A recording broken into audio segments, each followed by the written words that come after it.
अस्सलाम वालेकुम नाज़रीन, मैं डॉक्टर कासिम महमूद हकीम तारिक मेडिकल चैनल की तरफ से आपको खुशामदीद करता हूँ।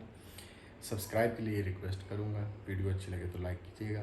आज की वीडियो का टॉपिक है मेल इनफर्टिलिटी, मर्दाना बांझपन। जिन लोगों के जरासीम पैदा नहीं होते या होते तो उनकी स्विमिंग का कम होती है, हरकत कम होती है। उसके लिए भी एक नुस्खा दूंगा होम्योपैथिक का, बल्कि एक नहीं दो नुस्खे दूंगा बेहतरीन किस्म के इंशाअल्लाह ताला।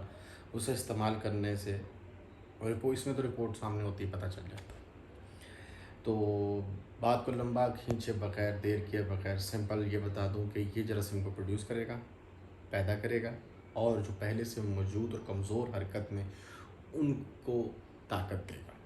तो जल्दी से पेन और कॉपी पकड़िए, लिख लीजिए। सबसे पहले जो दो नुस्खे बताऊंगा, पहला नुस्खा आप लिख लीजिए। पहले नुस्खे के अंदर आता है damiana Q, potency Q, damiana नाम है, yohimbinum Q, China Q, ginseng Q. ये चार ले लेनी है आपने 5-5 ml और 60 ml डाइल्यूशन के अंदर मिक्स करवा लेनी है, ठीक है। और 10 कतरे सुबह दोपहर शाम खाने के बाद या पहले एक घूंट पानी में डाल के आपने इस्तेमाल करना है, ठीक है।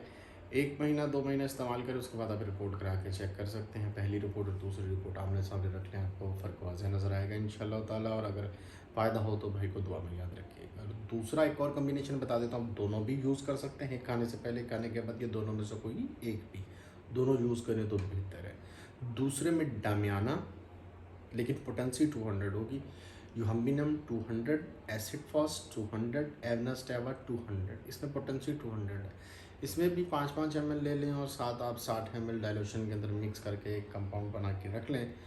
अब आपने अगर सिर्फ ये यूज़ करना है तो 10 कतरे सुबह दोपहर शाम खाने के बाद पहले, कोई मसला नहीं। अगर आप दोनों नुस्खे इस्तेमाल करना चाह रहे हो तो एक पहले एक बाद, कोई भी पहले कोई भी बाद। अगर ये नुस्खा आपको फ़ायदा दे तो भाई को दुआ में ज़रूर याद रखिएगा। वीडियो पसंद आए तो लाइक कीजिएगा, चैनल को सब्सक्राइब करना मत भूलिएगा। वीडियो छोटी है लेकिन बहुत ही ज़्यादा कारआमद और नुस्खा इंशाअल्लाह ताला आपको फ़ायदे के बाद ही पता चलेगा।